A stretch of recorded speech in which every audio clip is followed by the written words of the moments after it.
Here we'll just be talking about. Somebody asked about the street. I see here, even though they haven't been seated yet. You got a full proof. I was the one. Yeah. And it recognizes the school board. I deal in there. She went, poof.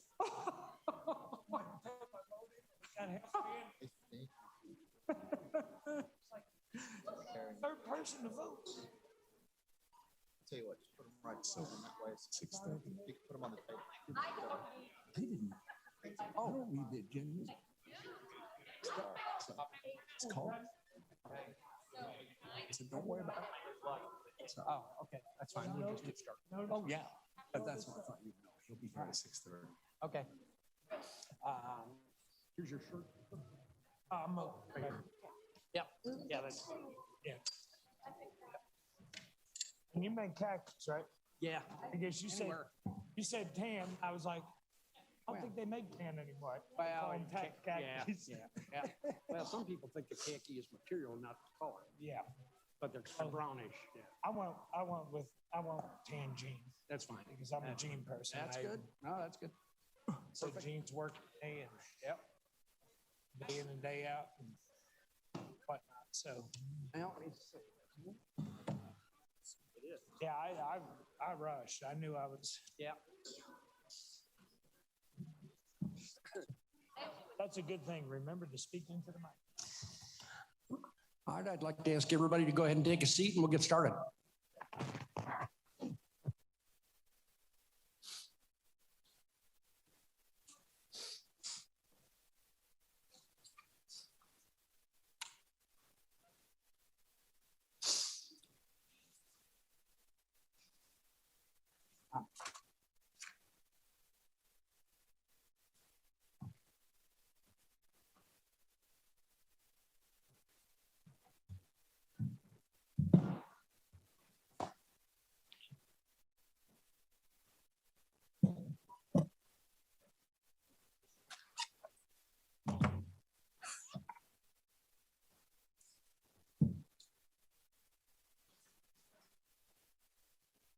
All right.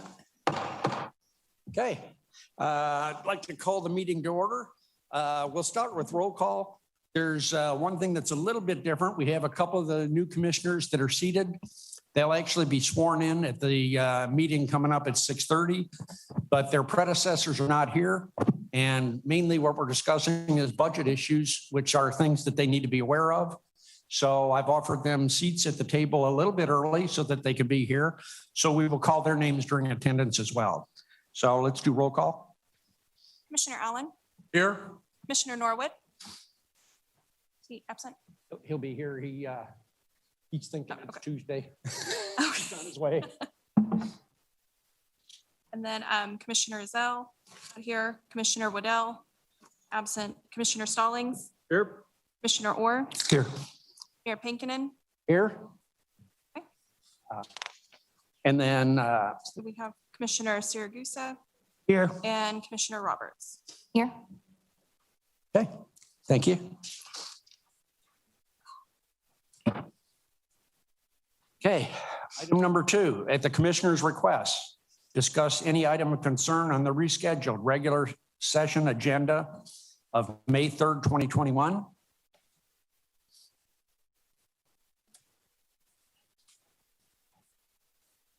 Okay. I think we're going to pull a couple of items. Gerald? Yes, there's a couple of items that we would like to pull tonight. 8.9, which is about the AT&T contract we don't have yet. And then 11.1 on a claims amount that's not correct. So those are 2 items we'd like to pull tonight. And then I know that I think there may be some questions about that we could talk about, Mayor, about item on the landfill, which is item 8.10. Okay. I think we could either talk about that now or we could talk about it in the regular session. It is in consent, though. I know Chris is ready to talk about it, and we have some people here from Spark and Scissortail and SCS. If you'd like to hear about that a little bit before we start the budget stuff.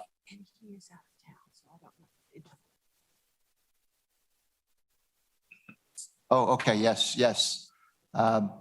Yes, and Norm's from, Norm, where are you? There you are. Well, everybody's from out of town that came in here today. So Commissioner Saragusa, would you like to hear more about that right now? Because we can. I think it might be good. If it's okay with the mayor, I would like to Yes. Sure. get us up to date on that so that the new commissioners Yes. who are going to be voting on this proposal No. have a little more input. Yeah, good idea. It's a long-term contract, so one that deserves our consideration and our information. So go ahead. Okay, this is a project that we've been working on for about a year to get it to this point.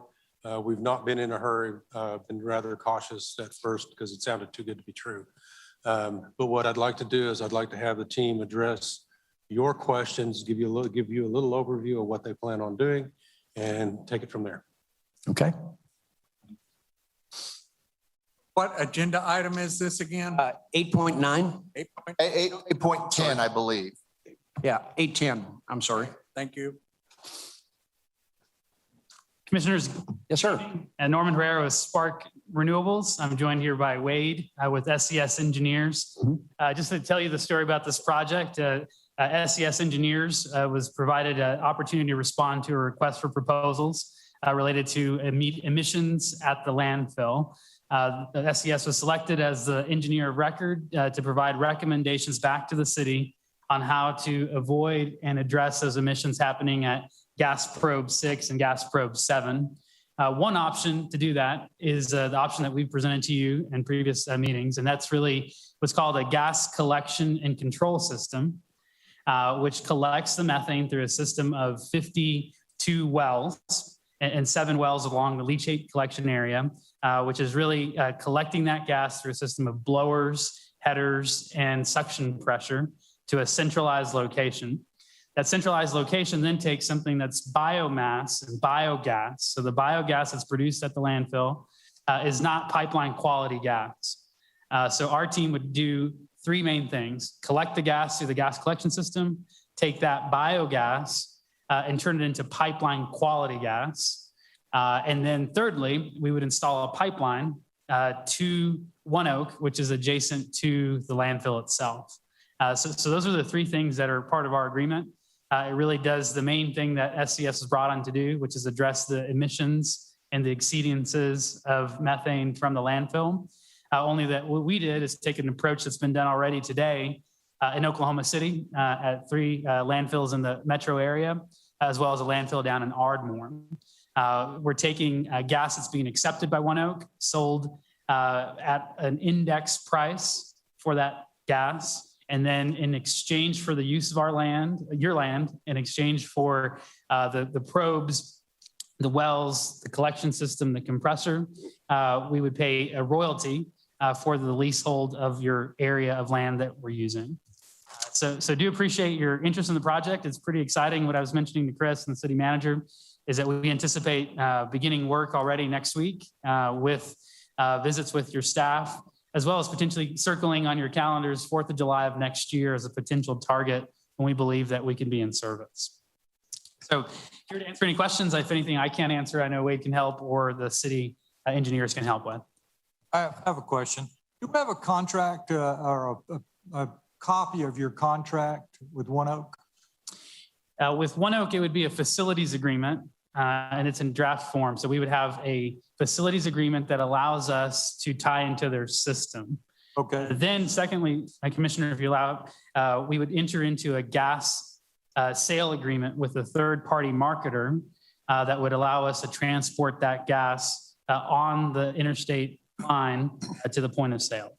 Do you have a copy of that? The reason I'm asking is, as you know, we've talked before, I've dealt with gas contracts and I know they can screw you around with these gas contracts and taking off a little piece here and a little piece there. And I'm just interested is what kind of a deal. When you say index, I bet you aren't going to get the index price. I hear you. No, and so the way that we presented this in the agreement is that the city's royalty is going to be based on a couple of factors: the gross amount of gas that's produced at the landfill, multiplied by the price of natural gas at which it's traded on, multiplied by your quarter royalty that's in the agreement. So you're not at the net level, meaning that you're not after expenses, you're not after the cost of production, you're not after any maintenance. You're really paid first. You're at the gross level. So the question though, Commissioner, I understand, is what does that entail? Well, again, to me, it's as simple as production multiplied by price of gas at the sale point multiplied by your royalty. And in that case, for us, an index price is something that floats. It's a price that, natural gas today may be more expensive than natural gas 6 months ago, or maybe less expensive than it is in the past. So it is something that's based on the price of natural gas is how it's traded at the time. So you're telling me that there aren't any takeaways? Yeah. Anything related to tax, anything related to the carry value of that gas to the point of connection, that's what I would consider as a below the line expense that is not something that the city would be subject to. It'd be what Spark would have to pay as part of our agreement with them. So that's where in our briefing materials, we've always addressed production levels, which you'll have a meter that'll tell you how much gas was sold at that meter. You'll have the price at which the fuel was sold. And again, you'll have your quarter royalty off of that. So anything tied to tax, to gathering, to withholdings, those are all net expenses that we believe are ones that are our responsibility to pay and not really the city's or any diminution to your royalty. Okay, you just said what I was interested in is just all those takeaways, you're going to take the entire burden, including any part that would be obsessed to the royalty. That's correct, sir. That's correct. Okay. Is that documented? That's going to be certainly in the agreement as a gross royalty, and we have in the agreement what we define as a gross royalty amount. So I would say, yes, it's in the agreement itself. In our agreement that we have with our guest marketer, we'll have the price of the gas, and then we'll be able to document that to you and your staff on the monthly interval where we pay that royalty back to you. Okay. For your questions. Is the meter going to be floating along with the index? Pardon? Is the meter going to be floating along with the index, or are we going to end up on like 30 days, say the low is $1, Mm-hmm. and say the high during that 30 days was $3, and we're selling all during that 30 days, are we going to get royalties on the $1, or are we going to get royalties based on? Great question. Yeah. So the answer, my answer to you is we would go through a first of month index approach, and the first of month index is a number that really takes on that index for that first period of the month.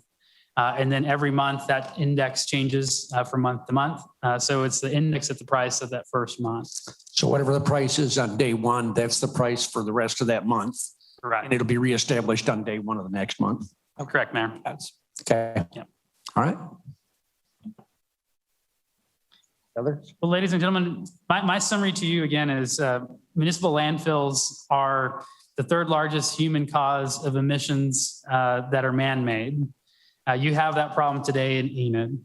Our opportunity to work with you is to address the exceedances that are already there, do it in the form of a landlord-tenant relationship where you're the landlord and we're the tenant. We're leasing land from you. The compensation from that lease is really turned into a royalty payment, and we're doing it at our cost and our risk. So really, in conclusion, we just appreciate the opportunity to do business, that stream of payments that you're receiving is something that's income rather than an expense of you having to install your own collection system at your cost. So we appreciate that opportunity to learn so much about the project in the last 3 meetings that I presented. And for the new faces, look forward to meeting you as well. Definitely on the oil and gas side, we can talk more about the terms of the agreement that are there that we'll enter into as a private company with another one on our marketer and how that works out. So thank you, Mayor, for your time. How much below the current EPA values are we going to be once your system's in and installed? Sure. So, and this is maybe a Wade question. I'll ask Wade to chime in too. The way the collection systems work are that we're capturing all the methane that's being emitted through the 52 wells and the 7 wells that are out there. So I don't know if there's any more emissions out there after what we can see. Yes, and our biggest concern at this point is the two probes that have continually had exceedances at the permit, and those are roughly ranging from 10 to 50% methane. The regulatory threshold is 5% methane. And so our hope is, and our intention is to reduce that to where you're within at least a minimum 5% methane at that perimeter. Okay, thank you. Okay, thank you both. Appreciate it. Thank you very much.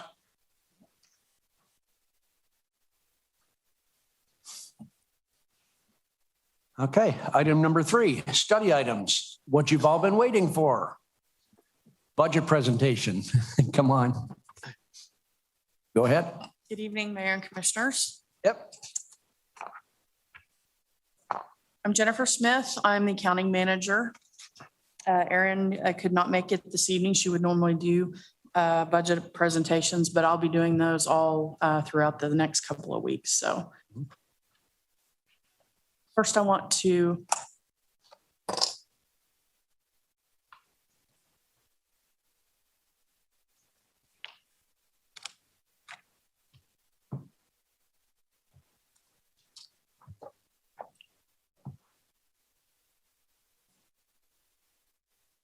There we go. First, I wanted to let you know we're under the Municipal Budget Act. It was enacted in 1979. That is shown in Title 11, Section 17 of our state statutes.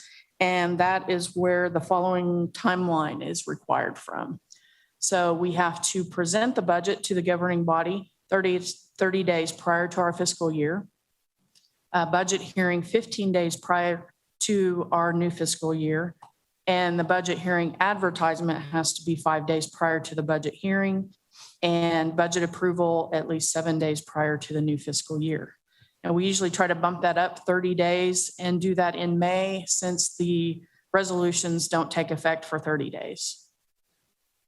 Unless you have an emergency approved on your resolution. So since we have several newcomers, the sections of our budget book, we start out and we have board and commissions that we have listed. We actually have a new part this year is organizational chart. We have our table of contents, which is normal. A budget message from the city manager, which is not in the book yet. That will be in for the final. And we start with budget summaries. This is also following state statute. We have to list at least 3 years of comparative data. Then we start with general fund budgets and their detail. Then we move to the remaining government and proprietary funds and go to the trust authorities, which the trust authorities match the sections of our agenda on the council meeting. So, we have a EMA, which is Enid Municipal Authority. We have an EEDA section and we have an EPTA section. So the only one that's in that section that we don't have in that section of the budget book that we do not have as an individual item on our agenda is the VDA. And that will be up with our general fund and administrative area. Then our final section is called the Capital Improvement Program, which we will be talking about that next Thursday, and engineering will have the night pretty much on that night when we have our budget hearing. First page we look at, page 12. This is kind of our go-to. This gives you your total revenue and your total expenses for each of our funds. It gives a projected fund balance of what we see June will be before we start our new year, and what the June of 2022 will be. So we are proposing $170 million budget revenue and approximately 179.5 expense. And this would be an increase in budgeted revenue from last year, about 13 million, and an increase in budgeted expense of about 16.6 million. So as we go through all the sections, we will get to any main factors of why there's significant differences from last year, and we try to compare as much as possible. Are there any questions so far? Nope. Yep. Okay. So this is looking at the same page page 12 of the draft, but we're removing all the transfers in and out.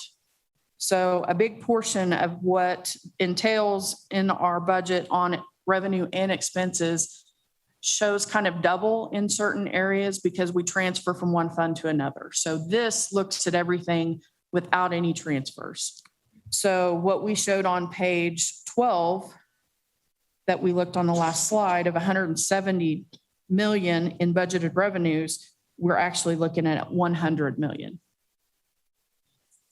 And the budgeted expenses of 179 million would be actually reduced to 110 million. Which page are you on now? We're just talking about the page 12, except it's without Okay. the transfers. All right. So the slide is the only page that we actually have that with. Good. Thank you.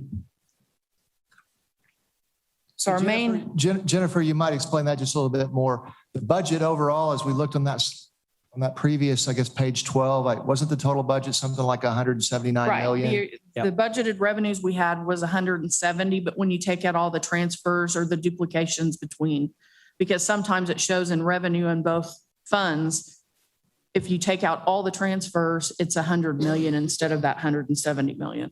So the expenses and revenues get double counted, in some cases more than double counted because of fund accounting. So what Jennifer is saying is you take all that out, revenue for the city is approximately $100.6 million. Okay. And the expenses would be 110 million instead of the 180 million that we showed on page 12. So our main categories of expenses are personnel services, operations, capital outlay, and debt service. Personnel services makes up 32% of our total expenses, and it was approximately 33% in FY21. Operations is 31% of our total, and it was exactly 31% for this fiscal year. Capital outlay is 22% of the total. Last year it was 18%, and our debt is 15% of our total, and last year it was 18%.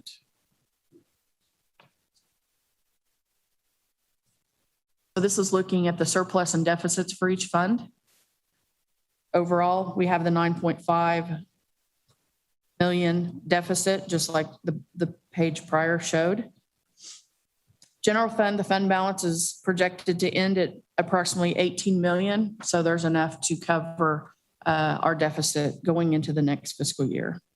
Special projects funds is kind of similar to this almost every year. This is our state and federal seizure monies. The deficit is based on the timing of receiving the funds and when they plan on spending it.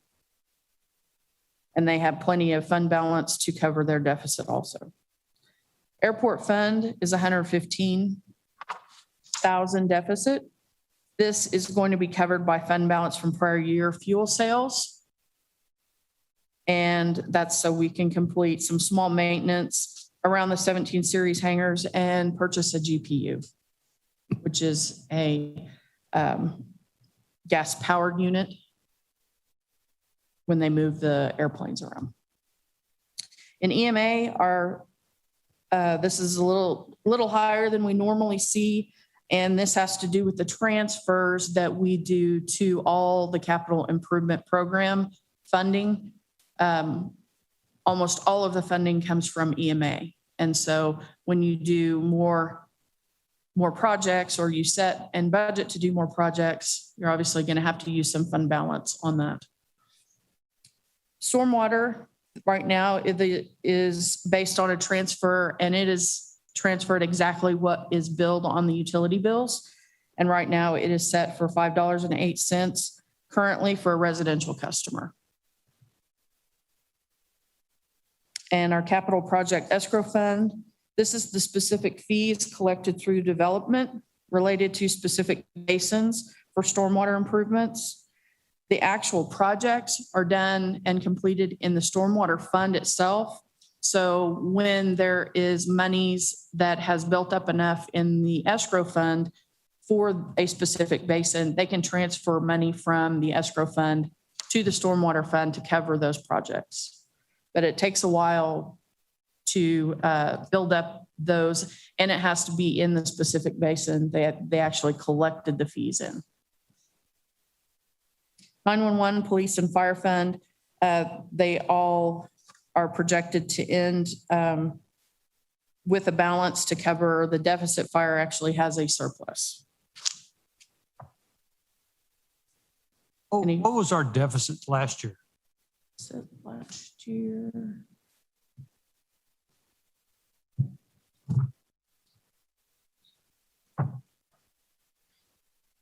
It was 6.2 million.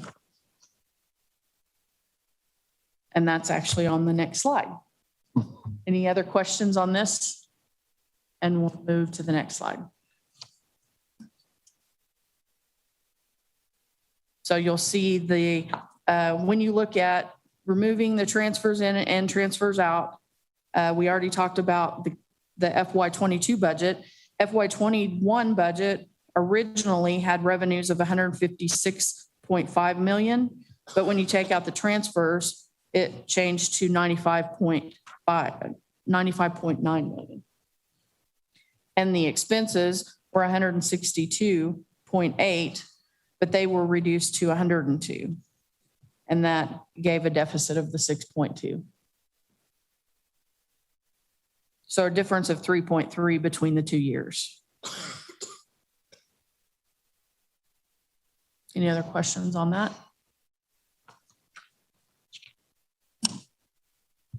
Here we're just looking at our revenue comparison. This is also without transfers. So our general fund, instead of having the 52.4 million, it is the 41 million. So we have a $3.6 million deficit just for general fund on revenues. Now, if you remember last year, some of you, for budget for revenues for sales tax, we chose to decrease by 10%, not knowing what the COVID situation could possibly do to our revenues. We particularly changed and moved sales tax down. So seeing that we've made it through this fiscal year and everything seems to be doing okay, we've moved it back up to what we originally budgeted for FY20. And that is the increase that you see, the majority of the increase for general fund. We have a few other increases that we'll talk about on later slides. The other larger increase is we increased our miscellaneous revenues for 110,000 for the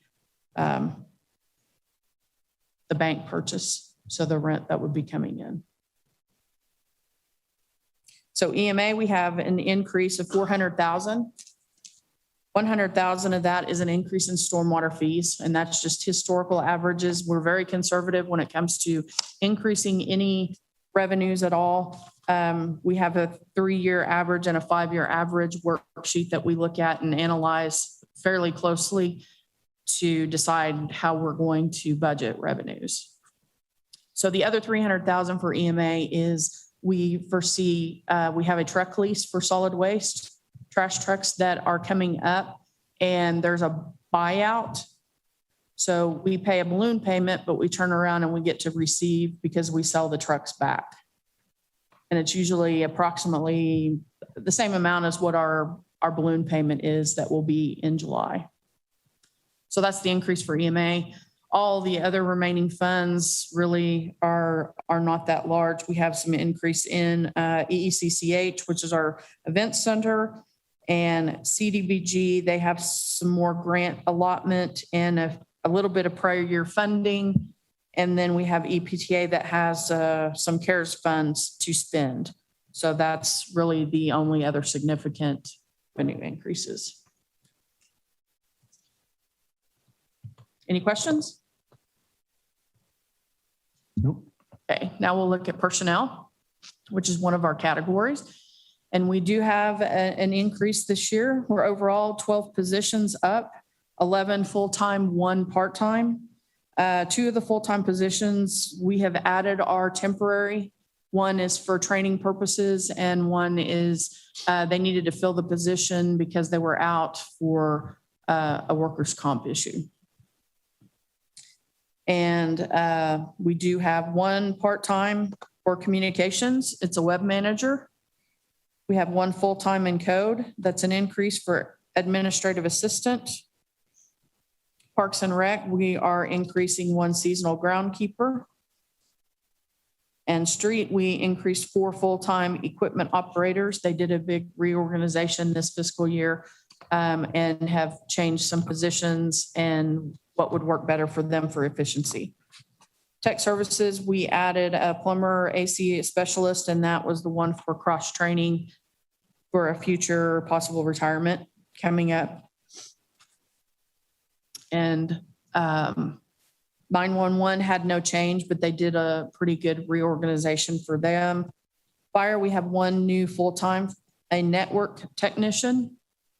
Airport doesn't have an increase, but they did change one seasonal crew worker to another full-time airport technician. Utility maintenance increased a construction laborer and a concrete technician. And solid waste increased a commercial operator, which is also the other temporary.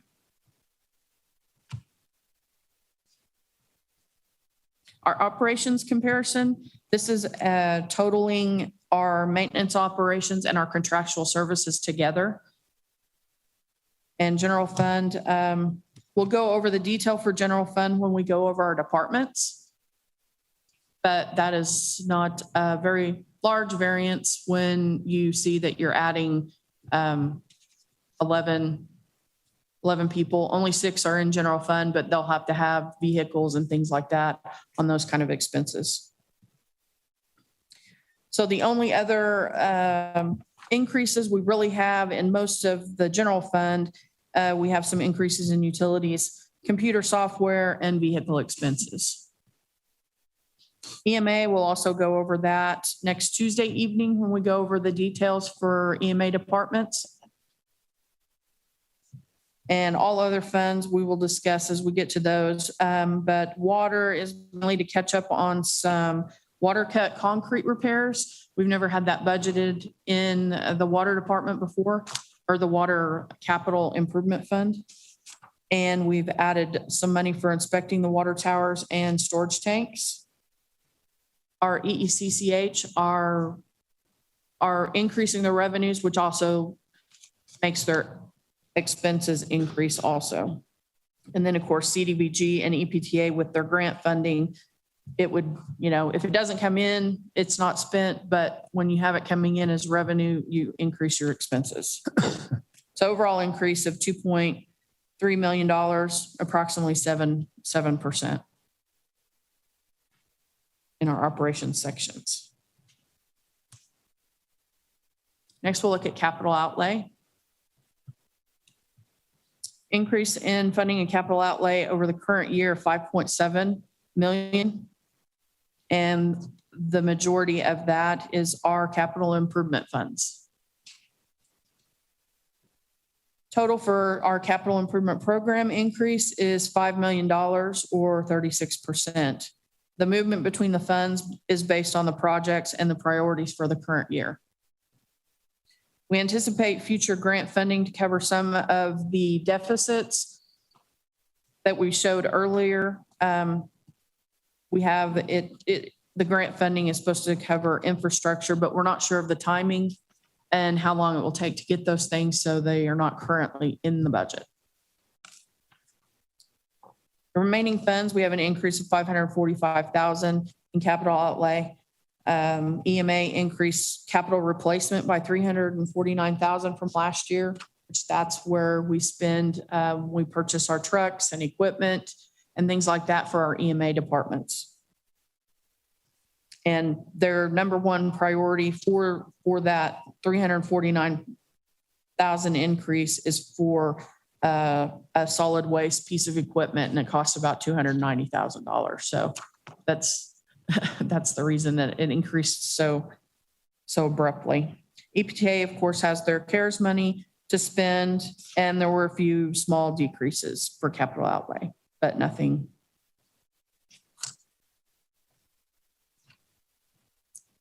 Now we'll look at debt service. We only have debt in EMA and EEDA. And the ruling on that has to do with statute. You're only able to borrow money if you're an authority. So that's why we have all of our debt that goes through either our EMA or EEDA. This is just for the cost for the year. It went down about 1.6 million from what we needed to pay out this year. It's approximately 9%. And our cumulative decrease for EMA itself is the 1.6. EEDA, we have a slight decrease from last year. There's just one outstanding note for the Academy note that pays off in January of 2023. But EMA, we have several listed, and we actually have a page, several pages in our, that we have our debt schedules, and that will be talked about on Tuesday night with EMA. That we can show like the individual accounts. Any questions on this one? If we end up going forward with the dorm project, is that going to show up here later on in a slide that says VDA next year or whatever? Yes, we'd end up doing an additional or appropriation and bring that item back to you. And so what we'll have to do is figure out the cost of the project. I believe the engineering is going to be done by Vance. Right. So yes, when we don't have details like that, we'll bring those back at a later time. In fact, you'll see it on this meeting. I think there's at least one additional appropriation. So this is just the original budget. Draft that's presented to you. Clearly, it'll change over time. You guys can change it. We'll bring items to you. And certainly you can change this draft before it's approved. But Mayor, I don't think we're going to have the information for the dorm to include it. No, I don't think so either. Okay, thank you.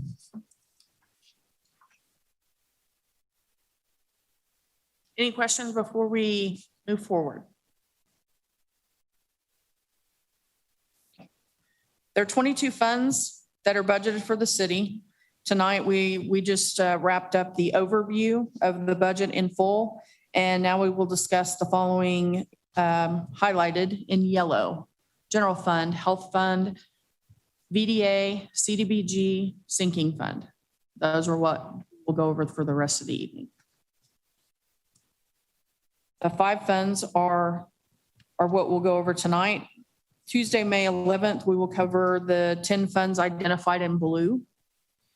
Thursday, on May 13th, we will wrap up with covering with the capital improvement plan, which are the 7 funds in green.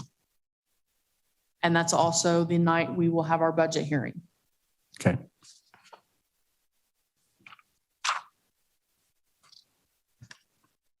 We'll start with general fund. Page 22. Page 22. Okay.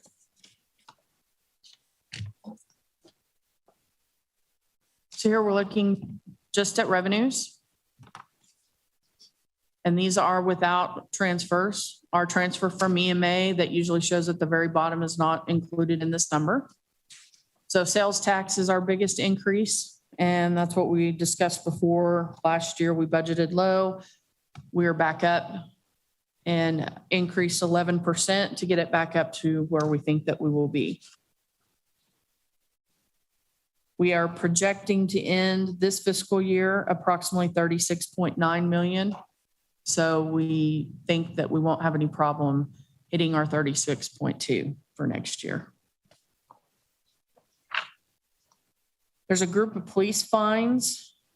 That I think there's 4 or 5 together, and they've been slowly decreasing over years. So we went ahead and lowered them since they weren't coming in what we had budgeted. Beverage tax looks like it has been coming in fairly well. Actually, we're projecting 282,000 for this fiscal year. So we did increase it a little bit. And then our miscellaneous numbers is where the bank rent will fall. So the majority of everything is really sales tax. And that will also show when we pay out our sales tax transfers on a couple of slides from several slides next. I have a question. Do we not have copies of these slides in this book? Not in the book. They They're on- should have been on the attached agenda. on the agenda. You should have them electronically on the agenda, but we can certainly get you paper copies to put. Let's look. I couldn't find them on the agenda. I thought that's. Okay, go ahead.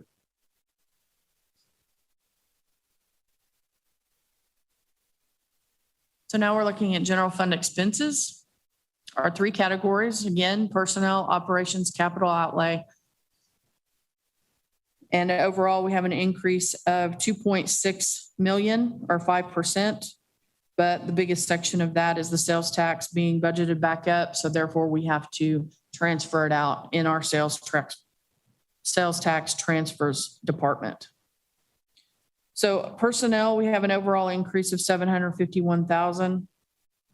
Last year, which budgeted flat, this year has estimated increases. Plus we have our additional 6 full-time, 1 additional part-time, and 1 additional seasonal. We look at operations. We have an increase of 320,000, approximately 5%. And we'll have more detail on that on the next slides. And then our capital outlay, which is sales tax transfers to EMA, increased 1.8 million. And then an overall 250 decrease for other transfers.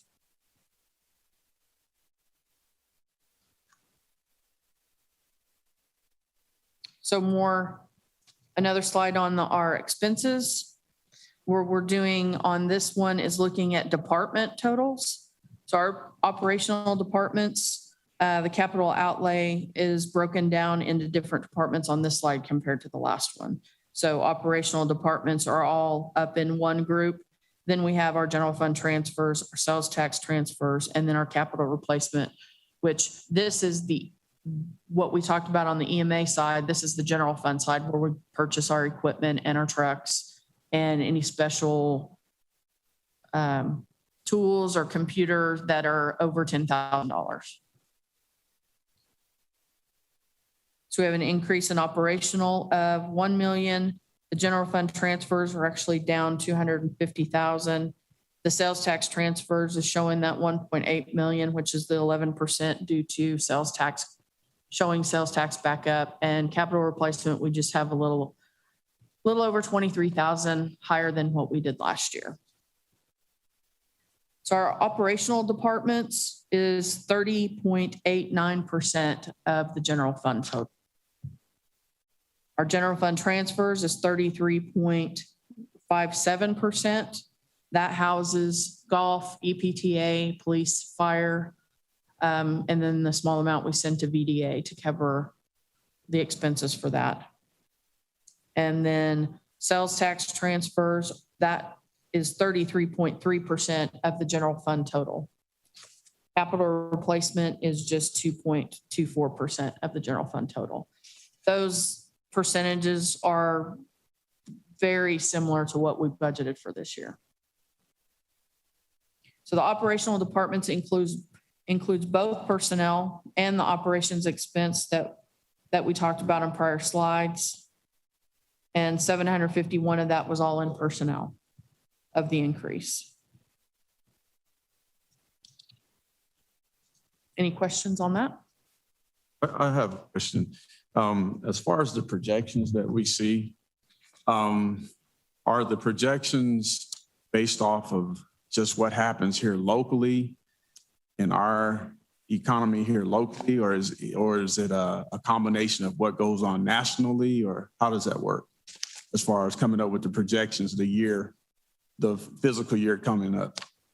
Well, when we look at it for this fiscal year, I mean, we mainly look at our numbers only. I mean, I think they're probably just like last year, she had no idea or management had no idea what COVID was going to do. Mm-hmm. And everyone else probably, if they didn't lower their sales tax, they probably should have. we didn't seem to be near as affected by even other bigger cities in the state. So overall, I think we did pretty good, but we lowered just to be conservative. We're very conservative on revenues. That's one thing for sure. But when we're looking historically, when we have projections, like we finished 9 months of our 12 months. So those are actual numbers that we can see. That's exactly where we were at. And then we have 3 months that are remaining that were actually what we budgeted to be at. And so we have a total of where we think we're going to end June. So that's how we look at the numbers, like for the fund balances and things like that. I mean, overall and probably future, I'm sure that those things are looked at a little more with what's happening. I don't know that we go national, but at least other places in the state. So like when we receive funding from the federal government, as far as like CARES Act funding and all that, that's basically a surplus because that's something that we didn't expect to come in. Is that how Right. it works? Right. So actually this fiscal year, we will have to do a budget appropriation for the spending that now some of the spending we've already done budget appropriations for, but some of the other side that we'll have to, more spending for hand sanitizer stations and, masks all across the board. Those things were not budgeted. So in June, we usually do those in June. I don't think that we'll make it for the end of May for that meeting, but and that would be something that we just do budget appropriations for throughout the year. So we had to do for CDBG when they received their CARES money, we had to do a budget appropriation for anything that she had contracts out for. So those are the things that it's kind of gradual, but it's hard to say on any grants actually that are not set in stone or in writing that when you're going to get them, and it could take years. Sometimes like with FEMA, I mean, we have money coming in for FEMA on our storm that we did, but we're not budgeting that in next fiscal year because it could take 2 and 3 years. So we don't want to operate off of that if we don't know for sure. Do you have anything to add, Mr. Gilbert, on that? No, I think you covered it well. Did we answer your question, Commissioner Norwood? Yes. Okay. Thank you. Any more questions on general fund expenses? Nope. Here's where we'll start looking at each individual department. Lots of information on this slide, but I will tell you, considering our personnel expenses increased 751,000, that's pretty much what are in these variances when you compare it to this year. We budgeted everything flat last year for personnel. We have some slight increases for possible CBA, collecting bargaining agreements with our unions. But those are things that we don't know for sure either, but we put slightly something in so that we may not have to do a budget appropriation next year. The other items are just the new positions that were added. I have information on each department, but if you would rather just ask me questions, if you have questions about a specific department, or I can go over each one. That's a significant difference. Yeah, if you find any, go ahead and talk about any significant differences, but otherwise we'll. Okay. So what I have, of course, are the personnel changes, the additions that we talked about already, and I already listed those. So anything that was additional besides the personnel numbers, we have a little bit of an increase. Total wise was the 320,000, and that is contractual and our maintenance and operation. Each of those were fairly small amounts. We do have some increases in utilities. We have noticed our utilities are already increasing. So that is kind of across the board, some larger than others. Street covers our lights, so they get the significant brunt of that. So that is one area in their department. HR has an increase in unemployment, and that's just based on history, a small increase by 8,000. And they also have A building facility maintenance of 11.5 increase for fish pond supplies and floor replacement of approximately 10,000. Communications has some computer equipment supplies areas that are an increase. They use a Storyblocks software that has not been budgeted. They had a smaller amount in prior years and it has increased. So they also have a purchase for Apple Macs in the next fiscal year. And the total is approximately $74,000. General government, we have some increase in utilities. We have an increase for Main Street funding and an increase in the public arts for our ordinance calculation. IT has an increase in equipment maintenance, which is our software renewals. Almost all of our software renewals go through IT. And one increase, I think, mainly was for Cartograph, and the C-Click fix was probably the most significant. And I think they added some areas is why that increase was higher than normal. And then they have some vulnerability testing that was not budgeted last year, but it's partly covered by a decrease in computers because they had a service center backup that was a one-time purchase and they're not doing in next year.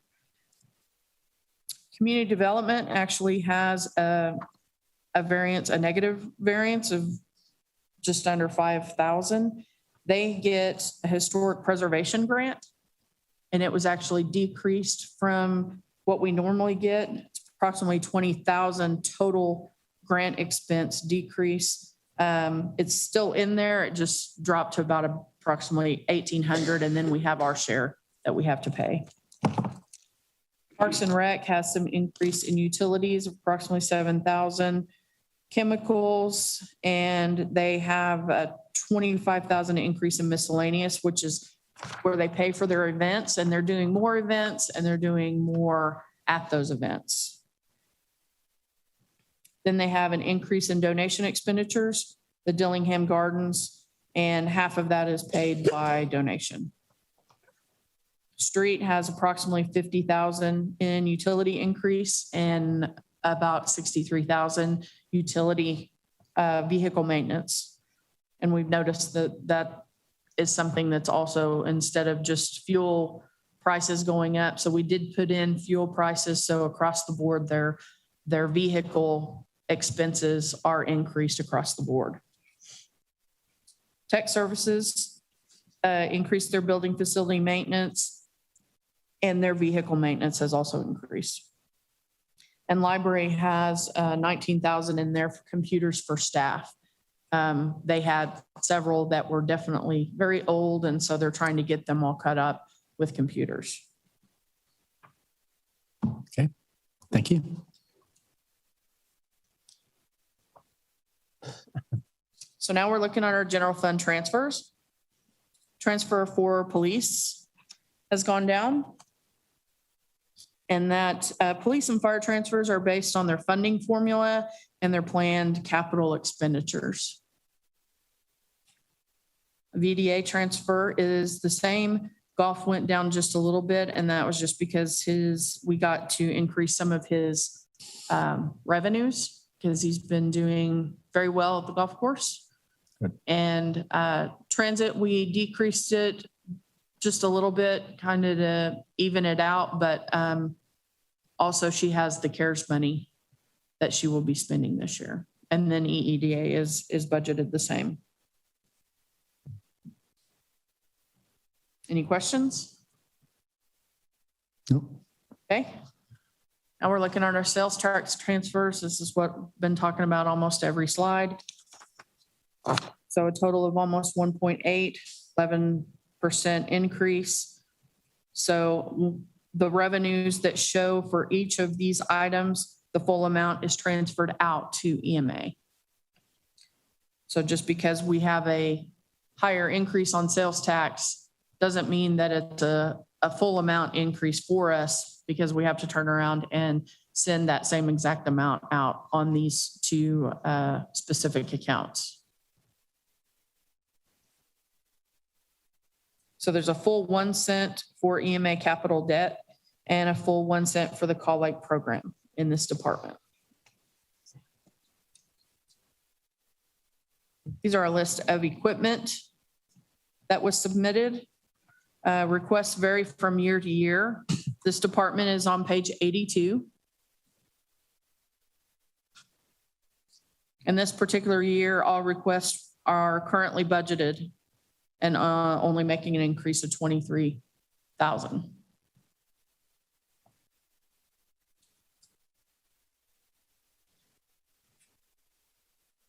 Any questions on this slide? Nope. Nope. Okay. Any other questions before we start talking about health fund?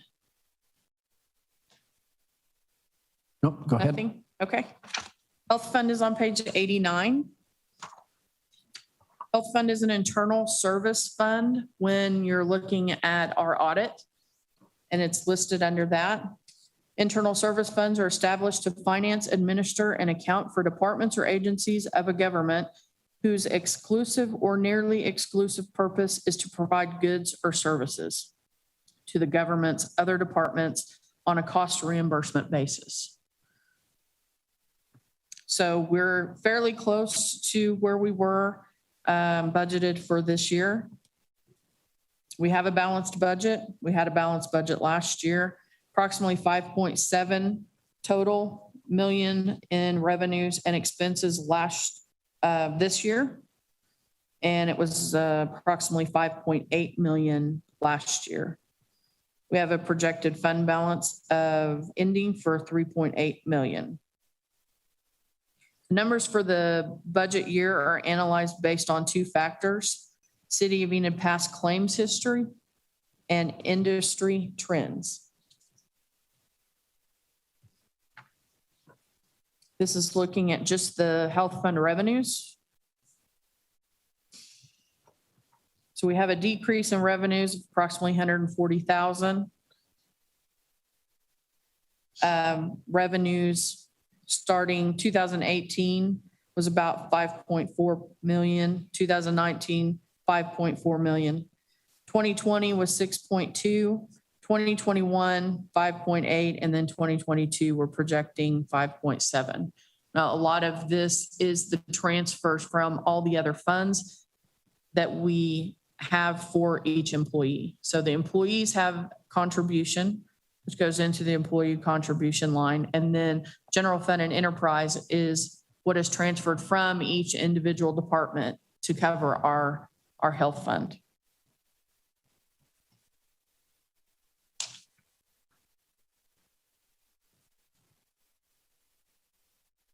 We're looking at health fund expenses. The majority of that, of course, is our health claims. Our budget for FY21 was just over 4.5 million, and our projection looks pretty good for what we're going to end the year. And we kept the proposed budget approximately the same as we had last year. Slight decrease in total expenses of 140,000, or just over 2%. We have a decrease in projected health fees of 140,000. And then we have a decrease in projected claims of 33,000, but it's offset by an increase in our wellness expenses of approximately 32,000. So the decrease in health funds is due to prescription rebate that reduces our admin fees when we're paying out our health fees. Any questions on health before we move on? Nope, go ahead. Okay. This list is our non-major funds. CDBG, I believe she had listed the estimated allotments of where they think the committee has suggested where the allocation needs to go, but she will have, I believe, another public hearing before that is set. But if you want to no approximate amounts. I do have notes on that, but if you already know what they were, I think she either gave it last meeting or the meeting before that. The main thing is administration is the same. Booker T. Washington Youth Program, 40,000. And they had a senior citizens program for 12,000. Zoe's Kid Cafe Youth Program for just over 41,000. Making a Difference for 51, CDSA Housing Emergency Repairs for 85, ERDA Micro Enterprise Assistance for 10,000, Hope Outreach Homeless Facilities for 35,000, Railroad Museum Facilities Improvement for 20,000, YWCA Facilities Improvement for 57,500, Youth and Family Services Playground for 20,000, for our kids' facilities for 16. So that was the listing that I believe that she gave. And as already went through the committee, and that's where they were. Yeah, and those items will actually be coming to a future meeting, I think maybe next time for your consideration of approval, but that's how they're budgeted out currently. She has to have that public hearing. Okay. So in CDBG, we cannot spend more than we receive. So if something happened that our funding, got moved back, which has never happened that I know of, but all available funds are budgeted each year. So if we have any that are remaining for a prior year that weren't encumbered, we have to rebudget those for prior year allotments. Because some projects take the multiple years to complete. Then we have our sinking fund on page 43. on just a minute, on 143, yeah. So the sinking fund established by the Oklahoma Constitution for exclusive purposes, one of which is to pay judgments against municipalities. The city of Enid by ordinance levies all judgments in excess of 20,000 each year through an estimate of needs process with Garfield County. We haven't had any in the last 2 years, but that is always there available for us to use. Advanced Development Authority is the same proposal as the budget as our current year. And it includes our Mike Cooper consultant fee and his related expenses. And that page is 184.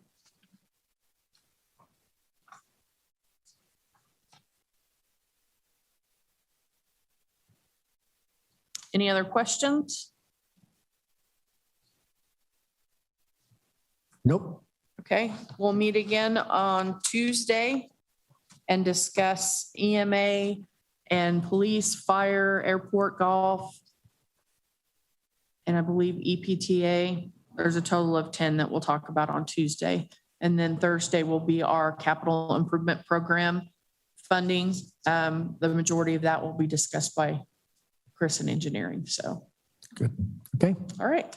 Will that meeting be in this very room? Yes, sir.